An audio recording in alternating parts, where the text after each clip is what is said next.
This conference will now be recorded. Okay, welcome everyone. I'm Crystal from the Patchogue-Medford Library. Today we have an exciting program for you lined up. Measure What Matters, How to Regain Balance in Your Life.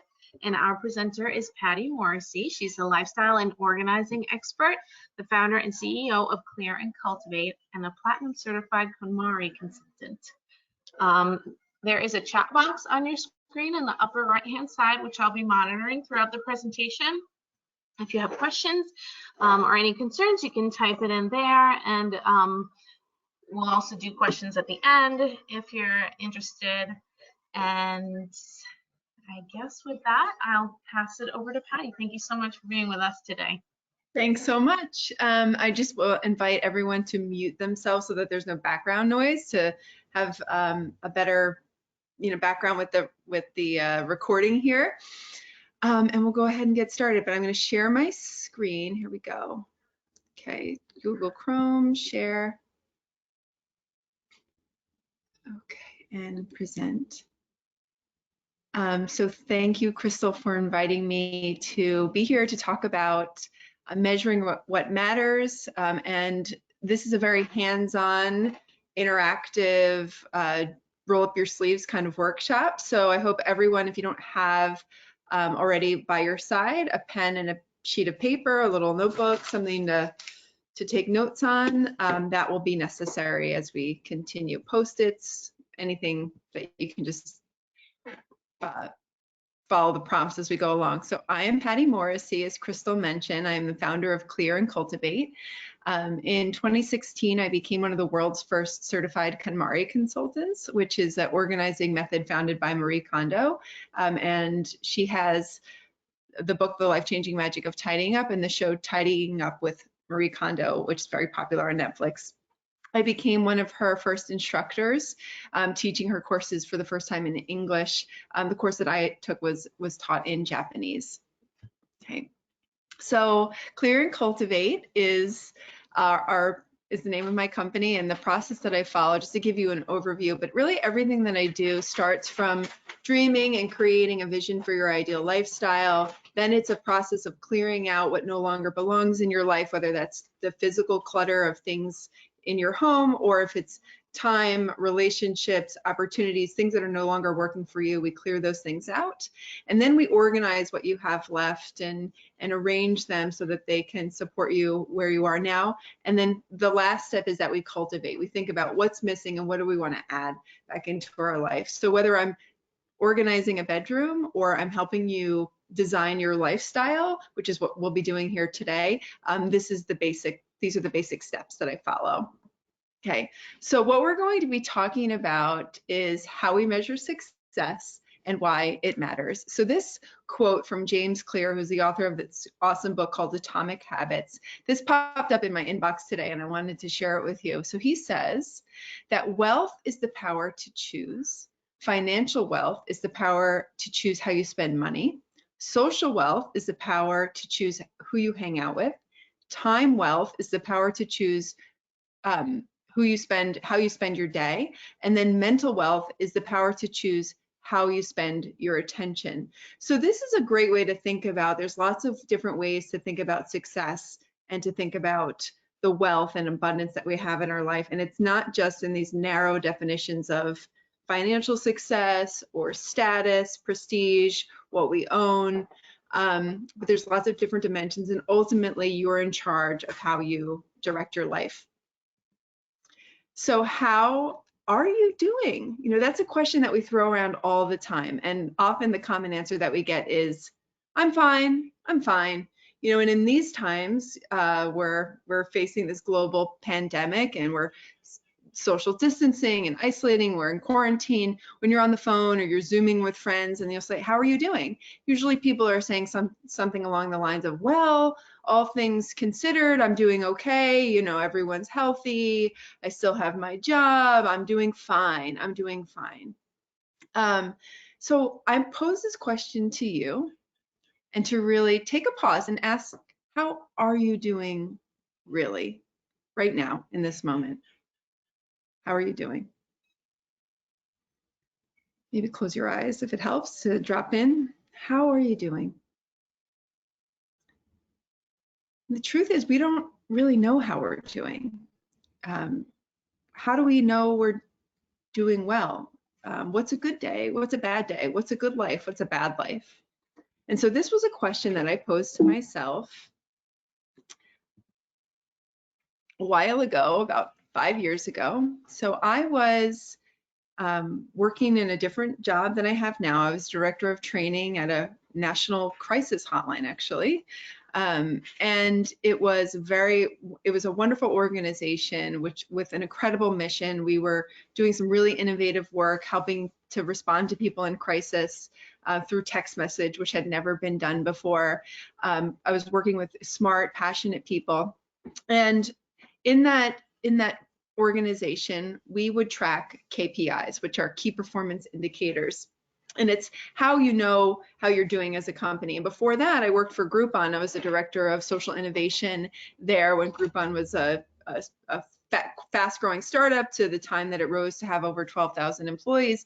And we followed KPIs there as well. KPIs are things like click-through rates and new member acquisition, very specific numbers that indicate the health and well-being of the company. And they were really important. They were useful for helping us determine on a weekly, monthly, annual basis how well our organization was doing and how well our teams and units were doing. And so I was held accountable to certain metrics. And it was great, but these goals that I had were super aggressive. I realized that I could work 24 hours a day and never hit the goals that were being put on me. And so I had to figure out, where was I going to draw the line between what was expected of me at work and what I needed to have in order to live a good life. This feeling of, I could work all the time and never accomplish what is being put on me. It was hard to know when to stop working. And so it felt very much like this, just running and never getting anywhere. I think this is a feeling a lot of us can resonate with. Right? And then, but there's a clinical term for this, and it's called learned helplessness. And learned helplessness is a concept of where you're feeling trapped, and even when there's a viable escape route, you don't take it because you don't think that it's possible. And a lot of us are living our lives in a state of learned helplessness in this time right now that we're in, where we feel like really like we don't have any agency over what we're doing. We don't have choices that we have to stay stuck inside. We don't have a choice that we lost our job. We don't have a choice that our family members got sick. There's this feeling of this learned helplessness, right? We're put in a position and we can't get out of it. But the process that we're going to be going through today is your escape route out of this state of learned helplessness. But I was feeling very much stuck in my life at the time. Like, I had these aggressive goals. I was the breadwinner of my family. I was working all the time but still failing at work. And very much like this sad little puppy here is how I felt. Okay, so then Ben Franklin entered my life. So here I was doing this job, and I participated in a pilot group called Ben Franklin Circles. This is something that still exists. You can go to benfranklincircles.org, but I participated in the very first one before they were even called Ben Franklin Circles.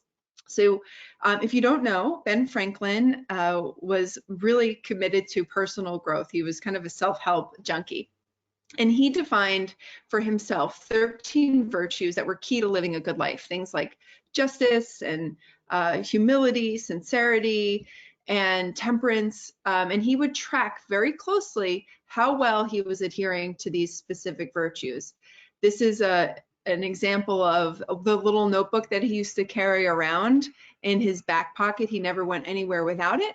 And you can see Sunday through Saturday at the top, and then the virtues listed down the left: temperance, silence, order, resolution, frugality, industry, sincerity, justice, moderation, cleanliness, tranquility, chastity, and humility were the virtues. And he would give himself a little check mark, a little dot, if he had a good day according to that virtue. And so this really got me thinking, right? So here's Ben Franklin. He's committed to personal growth. He's obviously accomplished a lot in his life. And here I am, stuck, feeling pretty helpless in this job that I have. And so I asked myself, well, Ben Franklin defined his 13 virtues when he was just 20 years old. What are my definitions? How do I define a good life? And so I just back of the napkin, I think on a commute one day into work, just started to list them out. Well, how do I know? How do I actually know I'm living a good life? Like in measurable terms, in the way Ben Franklin defined them.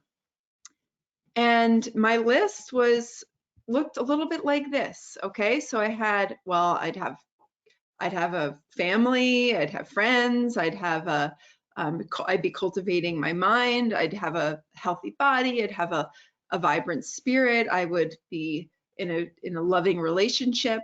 And so those were the kind of broad buckets. And then to make it quantifiable, I attached metrics in the same way that I was attaching metrics to the work that I was doing at the crisis hotline. You know, how do I know that I am doing well in the family bucket? How do I know that I'm doing well in the body bucket? How do I know I'm doing well in the spirit bucket? And these were things that I could track and see on a chart if they were going up or if they were going down. And this was my initial list. And my current list looks a little something like it as well. Okay. So it wasn't super scientific or anything. I just kind of thought of what are the best good enough metrics for those areas of my life that were so important. And I just kept a little tally on a blank calendar of, you know, each day. Did I get a walk in nature? Did I have a meal with my family? Did I have a mom fun date? Did I visit with a friend? And I just started tracking those things. Okay. And so at staff meeting at this organization, every single week we had to share a success and a failure and report our KPIs. And so usually people use that as an opportunity to humble brag when they're sharing a failure. They'll say things like, you know, I worked so hard I couldn't go to the gym, and it just, you know, made them look good and to the boss. And I shared for the first time that I developed these life KPIs inspired by the KPIs that we were tracking as a company, as an organization, and that my numbers were 0 across the board for the metric that mattered most to me at the time, which was number of meals with my family. At the time, I had a 3-year-old daughter. I had 0 meals with my family that week. And this wasn't a week that I was traveling. This was just a normal commuting on the train every day into the city kind of week. And it was the first time that I said it out loud. And when I said it out loud, I started to cry in front of 80 people. And it was a real wake-up call to me. The wake-up call was that it's not my employer's responsibility. My life and my happiness is not my employer's responsibility, and that I needed to set the boundaries around the things that mattered most to me. And ultimately, if the goals of the organization that I was working for were not in alignment with the goals that I had for my life, then something had to change, right? But I still felt stuck. So now I had the data, right? I had the data, which was, this isn't working. I'm not even succeeding at work because I'm pushing, but I'm still not hitting those KPIs. And then my life isn't, it's not even worth it because my life isn't what I want it to be. And so something's got to give. I didn't have the answers, but I had the information. Okay. So I used a calendar just like this, and I started to track and kept careful watch on those things. And so this is just clarified, you know, while that workplace environment did work for some people, you know, especially younger people without families, people who were kind of rising stars and looking to go all in and maybe burn themselves out in order to get some experience. And but for me, I was one of the oldest people at the workplace. I was the only parent who was there, and I realized this is not a good fit for me. But you know, one of the things is you don't really realize it. It's not so obvious. If I had walked into that situation, maybe from day one, it would have felt like this scalding, boiling water, but it wasn't like that. I kind of sat in it like the proverbial frog in boiling water.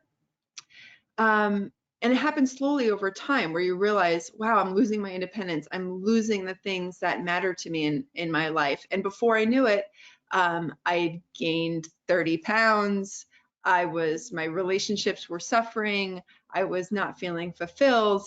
And even though I had a view of myself as being a happy, optimistic, mission-driven person, when I looked at the facts according to my life KPIs, I realized that how I pictured myself and how I was actually living were really off.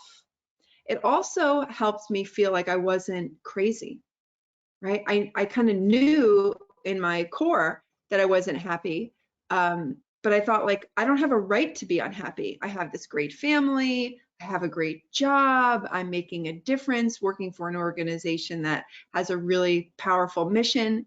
But when I saw the facts, it helped me feel seen and validated that, oh, this is why I'm actually really miserable.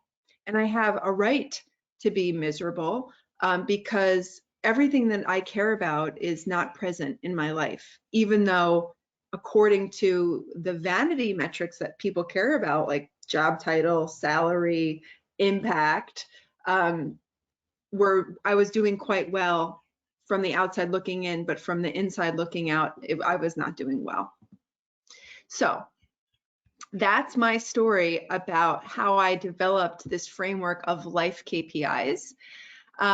And so that's what we're going to be doing today. I'm going to teach you how to develop this, and we're going to work right through the steps so that you walk out of here today with your own personal scorecard for how you're going to measure success. So just a few things on how to work this workshop. Some tips here. So I always share this quote when I teach a workshop. It's from Steven Pressfield, his book, The War of Art.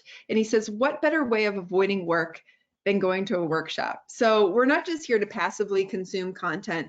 We're here to engage and learn something and do something. The only benefit of going to a workshop is the action that you take as a result of it. So the content itself is not going to do anything to change your life or improve your life. A few suggestions for rules of engagement here. The first one is to put away distractions and be fully present. So if you're listening to a recording of this, it's easy to let that play on in the background while you're doing other things, taking care of the kids, washing the dishes. I encourage you to actually sit down and get your notebook out and be fully present here with the content.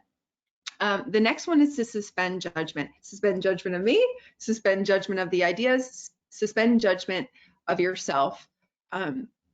The third one is to keep what resonates and discard the rest. Going to be sharing a lot of ideas. Hopefully some of them inspire you. Not all of it will, and that's okay because everyone's at a different place related to what they're able to receive or what's appropriate for you to receive right now. So you might get one idea that is useful to you, keep that one and discard the rest. It doesn't mean the presentation wasn't good. It doesn't mean anything about you or me. It just, there's going to be some stuff that resonates and some stuff that doesn't, and that's okay. The next one is to be open to possibilities. Right, so just go through the exercise. Don't have any expectations of outcome or results. Just be open to what happens and observe. The next tip is to engage fully with the exercises instead of just hearing the exercises, actually doing them.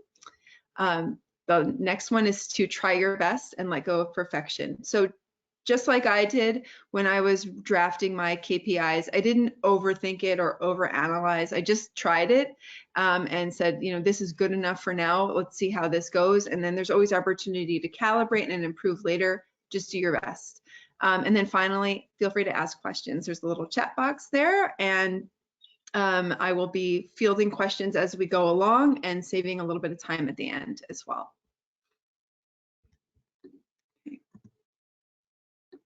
So mindset is to remember that you're the expert of your own life. So the media calls me a lifestyle expert.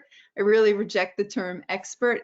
You are the expert. So I'd love to share this poem by Shel Silverstein, The Voice. There is a voice inside you that whispers all day long. I know that this is right for me. I feel that this is right for me. I know that this is wrong. No teacher, preacher, parent, friend, or wise man can decide what's right for you. Just listen to the voice that speaks inside. So part of what we're trying to do here, part of the process that I do with all of my clients, even the process of decluttering and going through the possessions in your home, is really about understanding what you love, what sparks joy for you, what belongs in your life, what feels right. And you're the only judge of that. So we are finding ourselves with a lot more alone time, some of us, maybe not those of us who are stuck at home with kids. But for those of us who are spending more time alone, this can be a scary place to enter. There was actually a study that was done, and they put people alone in a room, and they had the choice to sit alone with their own thoughts or shock themselves with electricity, and more people chose to shock themselves with electricity. That's how scary it is for us to go internal with ourselves. So be gentle, ease into it, but just ask yourself, how do I feel? How do I measure success? What does a good life mean to me? So keep that in mind as we go along. Next thing is, this is kind of a newer idea, but a lot of us who are doing this work spend time in our heads. It's the intellectual process, the rational mind of, well, what does a good life mean? What does success mean? How am I thinking about this? What's my strategy? And those are all thoughts. Truth is often more likely to be found in the body, the real truth. So what we're going to be practicing here is the embodiment of how the messages I'm sharing with you are resonating, how you're going to tap into your intuition and your calling around what feels right. So this is a blending of the intuitive self and the rational self. So the rational self that's where the metrics and the tracking and all that comes from, but the direction that you go in is much more guided by intuition, and that takes some time and practice to cultivate. So this is a little bit from the Wild Geese poem by Mary Oliver. You do not have to be good. You do not have to walk on your knees for 100 miles through the desert repenting. You only have to let the soft animal of your body love what it loves. So this is how we approach life, right? Just following what you love, letting the soft animal of your body love what it loves. To use KonMari speak, what sparks joy for you. But the discovery of what sparks joy for you, when I'm working with clients and we're going through their physical possessions, I've got this pen here. This pen sparks a lot of joy for me. And so when you hold it up to your heart, it's important to physically hold the item in your hand when you're determining joy. All right, and you hold it up to that heart space. And if you have that thrill, that kind of uplifted feeling, that's what joy looks like. If you have this draining, if you're slumping, if your nose is scrunching, that's disgust, sadness, the opposite of joy. That's draining energy. So it's really about getting in touch with that feeling of that sparks joy for me or that doesn't. And in this process, you might be really surprised or embarrassed or ashamed at what sparks joy for you. So that's what I meant earlier when I say suspend judgment. Just let your soft body of your animal love what it loves. It's just you and your notebook. Nobody's observing this right now. But you might be surprised at what comes up for you, and just be open to it. So now we're going to move on to the actual meat of developing your life KPIs. If you have any questions, feel free to pop them into the chat box and I will address them as we go along. Okay. So as a reminder, key performance indicator, that's what KPI. So when I say life KPIs, it's key performance indicators for your life. It's a business term. I think that term was invented by digital marketing folks, but it's used all across industries now as a way to indicate how well an organization or a company is doing. They're different than goals. A goal is a specific measurable thing that you want to achieve, and when you're done with it, it's over. An indicator is just as it sounds. It indicates to some degree how well you're doing. So if these things are going well, it's a pretty good indicator that the company is doing well. So applied to your life, if you're doing these things, if these indicators are doing well, your life looks pretty good. It's not really about those specific metrics, but those are indicators that the overall whole is doing well. So to get this process started, let's start with the end of your life.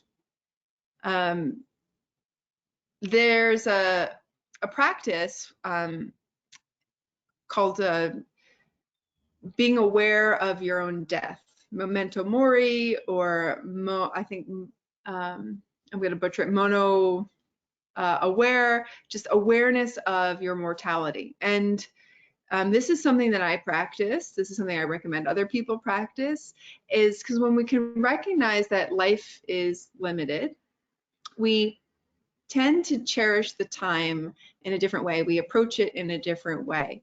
And so contemplating your own mortality is a very powerful tool to getting the most out of life. Sounds morbid, but it really is effective, actually living quite joyfully, living quite freely. Okay. Can everyone hear me okay? I just got an indicator. Can I have a thumbs up that you can hear me? Okay, cool. So close your eyes. Imagine that you're 100 years old or 150 years old, who knows how long we'll live, and get a really clear picture of what you look like, right? Feel your skin, imagine what your hair looks like, look at your fingernails and your wrinkled hands. My daughter tells me that I have old hands, so my hands will look even older when I'm 100 years old, okay? Just get a real sense of that. Put yourself in that body. Now you're looking back on your life from that age, from the time of your birth and up until the present day of when you're 100 years old. Play the movie of your life. Imagine those scenes like you're playing a movie. Okay? Just imagine it.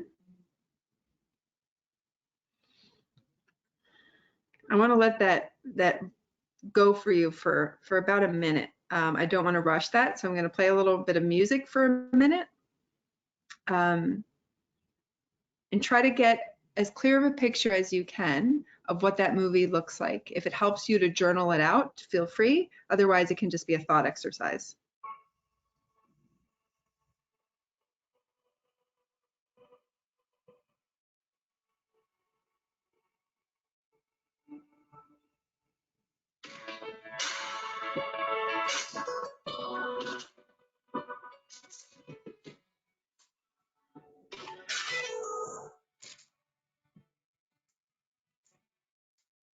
But those walls I built, maybe they're tumbling down. They didn't even put up a fight. They didn't even make a sound. Don't know where to let you in, but I'm never in. Stitching in the light of your hair. I got my angel now.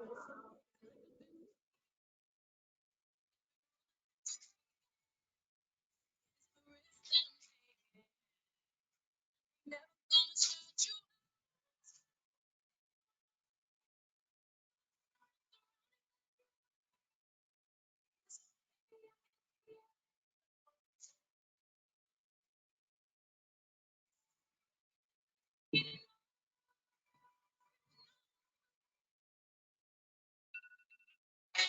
Okay. Okay. So since we have a small group, I think it'd be great to share what you all spoke about, what you all thought of. Let me stop my screen share for a second and join you. Tom, did you have anything that came up for you in your film of your life?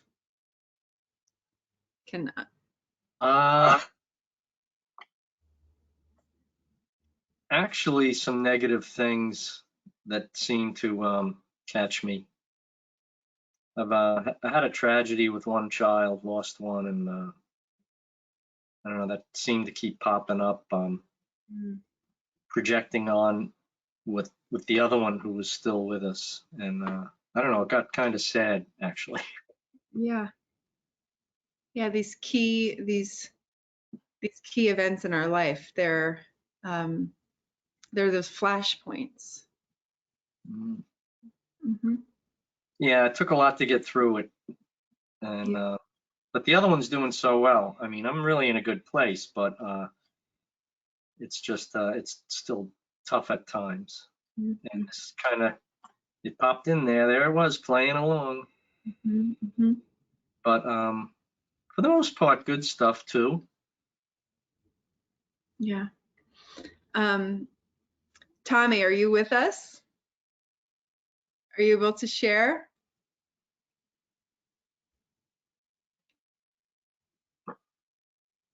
It's okay if not. When I did this exercise, oh, do you want to share?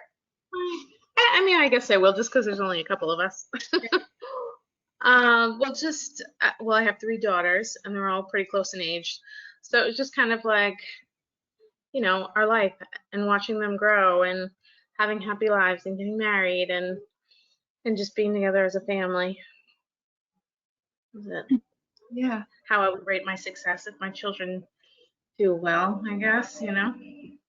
Yeah. So we'll get into defining that. But I think some people are surprised at how sometimes like unoriginal their visions can be for their movie of their life of yeah, it's kind of the basic stuff, the everyday little things that make a good life.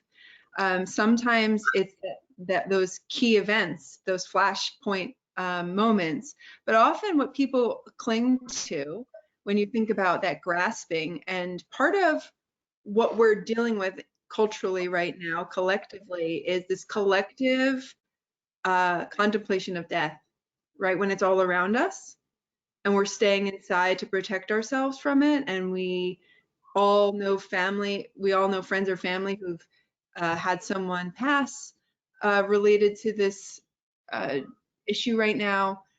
It feels a lot closer. And what people miss are really those simple things. And so losing a loved one, like I've experienced the early loss of a parent. My mother died when I was 6 years old. And there's just situations like that. They happen and they stay with you.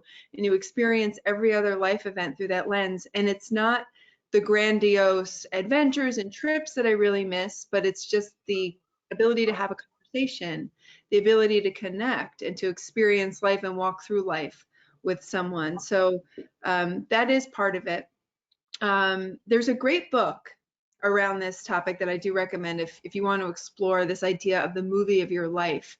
And it's A Million Miles in 1,000 Years by Donald Miller. He wrote a book called Blue Like Jazz, and it was his memoir. And so documentary filmmakers approached him about making a documentary of his life. And as they were interviewing him, trying to mine his life for scenes that would be useful in a movie, they discovered that there were no scenes. And so Donald Miller realized, my life was pretty boring. There's no scenes. His whole memoir was just thoughts that he had. And so as he learned about filmmaking, he realized there's some key things that make a good film. And those are also things that could make a good life. And so this is where we get into Joseph Campbell's A Hero's Journey. But there's some things, a good life doesn't mean an easy life. A good story doesn't mean an easy life, right? So it's some version of you have a character that is trying to achieve something. They have a mission and a purpose, and they overcome adversity to achieve that purpose, or to attempt to achieve that purpose. So that's what I want you to keep in mind as we face adversity. Does that adversity give you a good story to tell? And that's been a little life hack of mine that I've used ever since I read that book, which is when all this happened, or when I've had embarrassing things happen to me, which, embarrassing moments, I'll be in the middle of an embarrassing moment and just be dying with laughter, thinking, I can't wait to tell this story because this is so horrible and embarrassing, but it's going to be a good story to tell later. Or this situation that we're in, I'm casting myself 5 years from now, 10 years from now, 20 years from now, and I'm picturing myself telling my grandkids about this time that we had to all be quarantined and how wild it was. And so when you can put yourself in the future and tell the story of what you dealt with and how you dealt with it, it helps you cope in the moment. So that's just a little trick there. All right, well, we're going to continue on. Share my screen. Applications. Share. I think this is working. I don't know. What can you guys see? No, you're not seeing. Oh, there. Are you seeing my slides? No. No. Let's see. Screen share. There it is. Okay, it didn't show up as an option. Here we go. There we go. Okay. Present. Okay, so the first step was imagine that you're 100 years old looking back on your life, play the movie of your life. And so in that movie of your life, there were probably some themes. What are the indicators that you lived well? Relationships, experiences, feelings. So keep that in mind as we do the next step.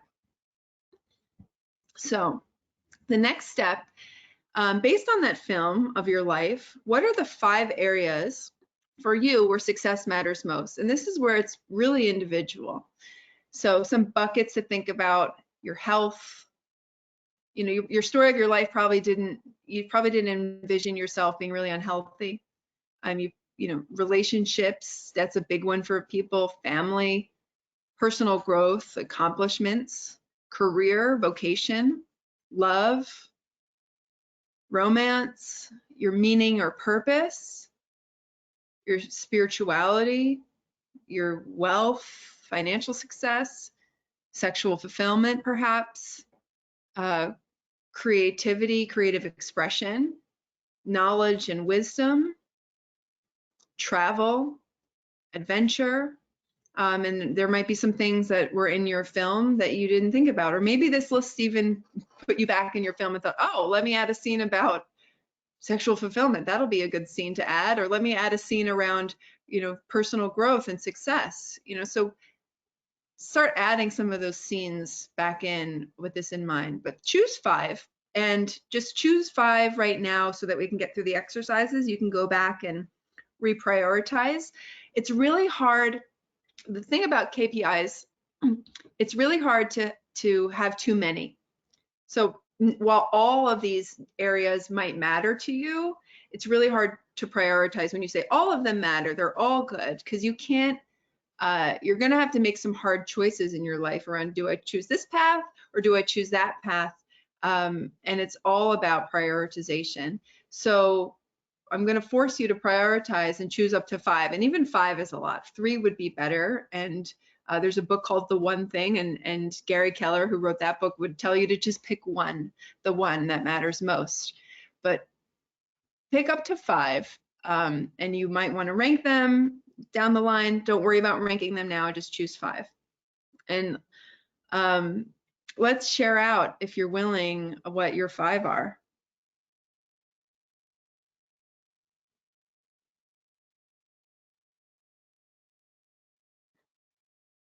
I guess you're talking to me. Yeah, go ahead.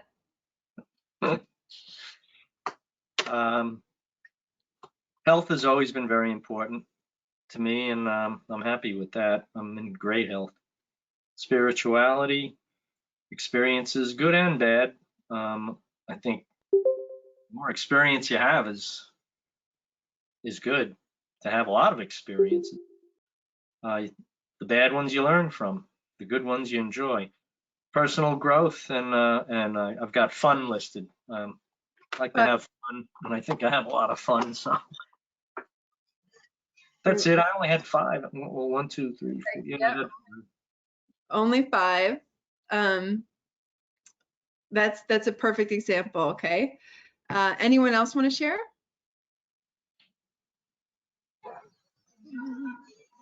I guess I'll share. I also chose health and spirituality. And then relationships and family I kind of grouped together as one, but then when I was trying to pick a last one, I figured I'd split them up again. So, and then travel. Okay, great. And so some of them, like travel right now, you might feel like, well, geez, you know, how's that gonna work out? And that's okay. So with all of this, I like to use the magic wand trick, which is pretend we could wave a magic wand and it's all good.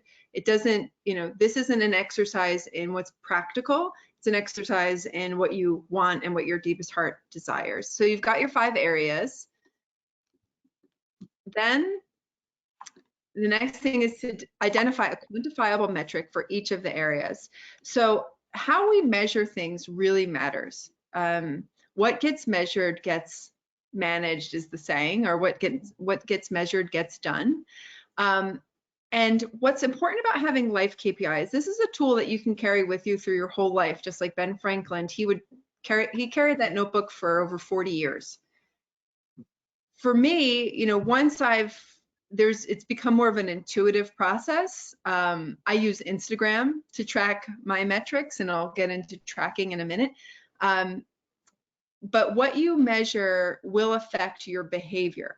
So without you defining your own life KPIs, it's really easy to let the metrics that society and culture or family, the external influences that are happening in your life to determine what those metrics are. So one of the metrics that people track is how big is your house? How fancy is your car, right? The brand. What does your 401k look like? What does your portfolio look like? How attractive is your partner? How attractive are you? How many likes did you get on Instagram? How many Facebook friends do you have? How many press mentions? You know, there are things like that. And some of those, while I might be speaking of them in a negative tone, those might be your metrics, and that's all good. There's no judgment in that. But I just really caution people to be aware of vanity metrics, which are metrics that are imposed by other people onto you. And they're around us whether we realize it or not. You know, you might not be realizing, oh, I'm starting to only post things on Facebook that get likes. And if you're trying to develop your sense of creativity, if you're creating for the likes, you're not creating from within. So it's important. And ultimately, what you track and how you track it is going to determine your behavior. So when I was doing this exercise for the first time, I just had my buckets. So here's just some examples: family, spirituality, creativity, and travel. And I thought, for me, what would be the best thing to track? So number of meals with my family was something that I tracked. For spirituality, number of walks in nature. For creativity, number of artist dates, which is, I won't get into what artist dates are, but the, you know, field trips to fill my creativity bucket. And travel, maybe it's number of countries visited. That doesn't mean that's the best indicator. It's just an indicator that you could use. For travel, it could be number of trips in a year. For family, it could be number of holidays spent together. It could be number of board games played together. I don't know. So this is really personal. I want you to take a minute, 2 minutes, actually. I think we need a little bit more time. And for each of your metrics, do your best to find a good enough indicator for what success would look like there, something that speaks to those scenes in your life. So what were you doing in those scenes when you were picturing yourself having a healthy body or a happy family or a rich spiritual life? What are the indicators of that? All right, I'm going to set the timer for 2 minutes and I'll play a little bit of music.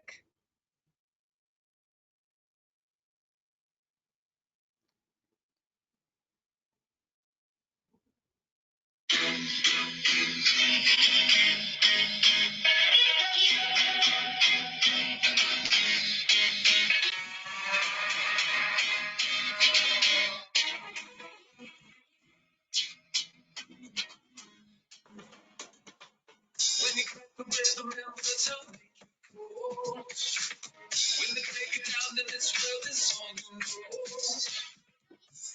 Working it on the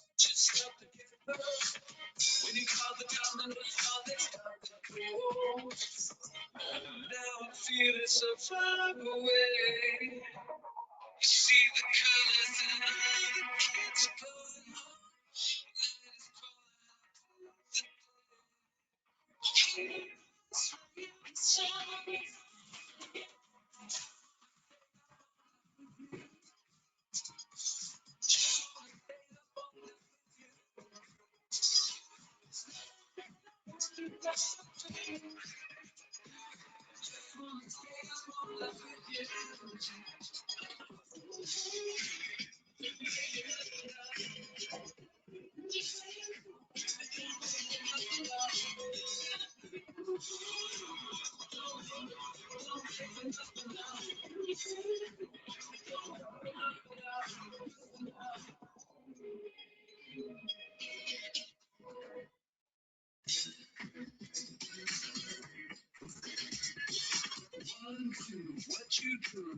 Okay, I'm seeing your faces pop up, so that indicates to me you're done, or have a good enough set of metrics. So let's share out, what are some of the things that you thought of, and if you're stuck, we can workshop that out a little bit live right now as well.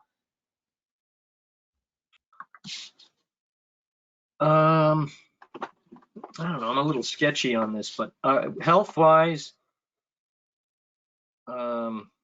what I'm still capable of, basically, I don't know, you're looking for a number rating on? So the key here is that it's quantifiable, that you can actually measure it. So a lot of times when people are thinking about, if I lived a good life, they think, oh, I'm happy. I have a good family. And these are really ambiguous terms. It's very hard to know. And you can trick yourself. So an example I like to share when I'm talking about this is, I have a self-image as someone who's really into nature, and I hike a lot, and I spend a lot of time outdoors. I'm an outdoorsy person. But the truth was, that's been a self-image that I've had about myself for a long time. But that self-image can fool you into, so just because I own hiking shoes and I shop at REI doesn't mean that I'm actually doing the thing that I care about, which is actually going out in nature. So when I track the number of nature walks that I've gone on, the reality sets in. It's like, oh, like I've been on 2 nature walks this year. That does not, like, that's not how I actually want to be living my life. So when I started to track those things, it's like, was this a good week or not? If I didn't go on a nature walk, it wasn't a great week. Even if I was productive in more of the traditional sense, right? If my invoices were great this week, I don't track success along those terms. I track them based on number of nature walks. And the truth is that when I do have a nature walk in my week, I feel like it was a great week. I'm happier with myself. And so I want to make sure that I'm doing more of that. So that's what I mean by the metric really matters. But so for health, when you're saying that your body parts are working, you can track that. That's a great indicator. It might be how much weight you can lift, or some indicator like that. I was going to answer to that what I'm capable of, what I'm still capable of at this age. I mean, I've been a surfer since I was 15, and I'm still riding small boards, and I'm running circles around people 1/3 my age, which is pretty gratifying. I have my knowledge of the ocean and how it works, and I know when waves are coming before these guys even have a clue what's going on. I'm already positioning myself. So that's health-wise, that's what I meant. That's great. Of spirituality, I was raised a Catholic, and I went to mass at least all my life, once a week. Maybe college dropped off a bit. But there's a success there in that my son Ryan is, he's the pastor of Most Holy Trinity in East Hampton, went to Rome, had a tremendous education, and does masses in multiple languages, speaks and reads Latin now. So spiritual, and let me couple spirituality with personal growth. Coupled with that and the tragedy I had got me really deep into my faith. I literally needed it to survive. the hit was so hard that I contemplated suicide at times, but I prayed and prayed and prayed to be lifted up, and I got lifted up, and all of a sudden every next day was just not, it was a little better each day. Mm. All right, so spirituality and personal growth, meditation, the authors I've been reading, and the yoga has given me all different and very uplifting and good things to strive for in my own personal growth. So personal growth, you know, I'm very lucky actually. Yeah. I tend to be able to, I have a lot of good, when I really think about it, I got a lot of really good things going on, and I haven't been a saint. I'll tell you that. I've made some mistakes, and Mm. anyway, Mhm. let me stop there. No, that's beautiful. And so you shared some examples of activities that you can do that lead to personal growth. So you could focus on one of them if it's number of times that you attend mass.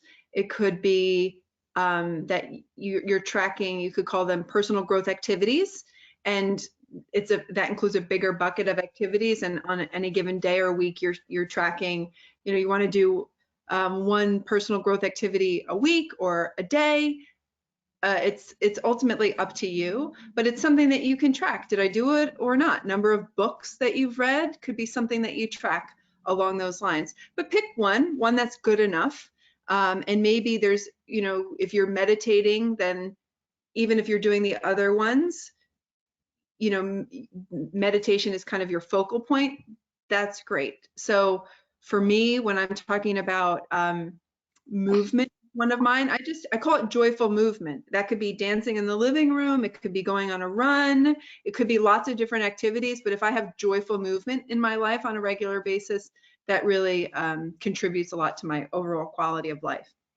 But we'll continue on. I think that was a great example for folks watching, and I just appreciate your vulnerability here, because that helps, you know, not just you but everyone else get a lot more out of this. Thank So you. then what's important is that you, especially in the beginning, well, this is new, is that you have a physical scorecard. This could be a notes, you know, using notes, app on your phone. It could be a little card. On the back of this is the back of my business card that I hand out. So I give people this as a way to just have something small that they can keep with them. It could be a Post-it note, something really simple. I used initially a printout calendar, and I would just track, you know, according to the week and the month, how well I was doing. So in one column, you have the area of focus, and on the other column, you have the specific metric that you're tracking, where you can just keep tabs to yourself and remind yourself what's important. So one of the fun ways I've been keeping track recently is using Instagram.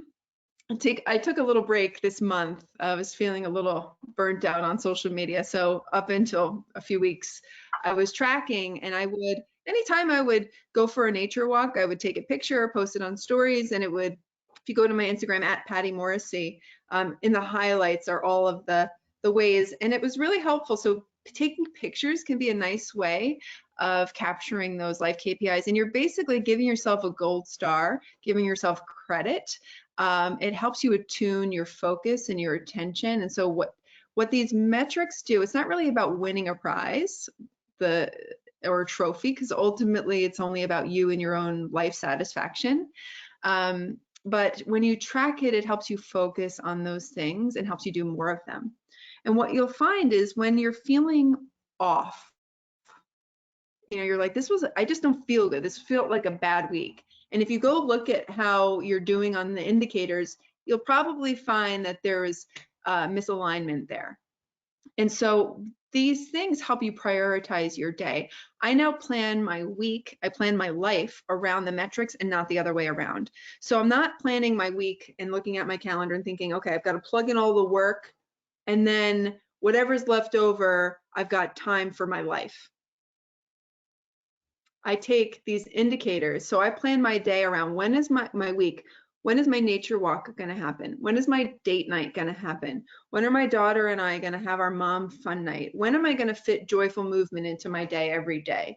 So those are the things that I'm structuring my life around so that I don't get to the end of my life. I'm not 100 years old looking back and saying, what the heck happened? Okay. So find a tool that you can track. And ultimately, like I said, it's about calibration and celebration. So one of the practices that's important here is to not judge yourself. So if you're noticing that it's off and that your scores are bad, it's not an opportunity to get into a loop of negative self-talk of like, oh, I'm failing at life, this is miserable. It's just an indicator, and it's just a nudge. Even preparing for this presentation for you guys, I realized, oh, the friend visit bucket is really not doing so hot right now, right? I'm not visiting with friends. So I've got to be a little bit more creative about fulfilling that need that I have around connecting with friends, because it's pretty blank right now, and I'm realizing that I'm feeling disconnected, and no wonder my indicators are off. So, and then celebrate as needed. Give yourself that gold star. So ultimately, the story of your life is what you did, not what you said you would do. It's what you did, not what you said you would do. And so write these things down, get clear about what matters to you and what actions indicate what matters to you, so that you can start building and living the life of your dreams. That's ultimately the point. So we're at the end, and we're at the end of our hour, but I'll stick around if there's any questions that you all have. And here's my contact details. So I'm looking forward to staying in touch with everyone. Thank you.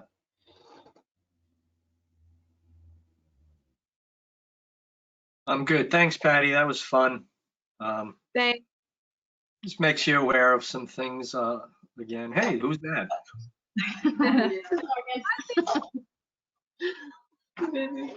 She touches her face too much. That's not good. I know, right? I'm leaving out. Patty, thank you, and be well. Thanks. Take care. Bye-bye. I don't see any questions in the chat. See you at work. Yeah.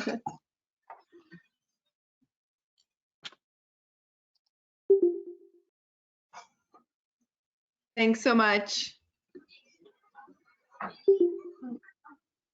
Thank you. This was fun. Thanks. Stop All recording. right, I'll be in touch with you now.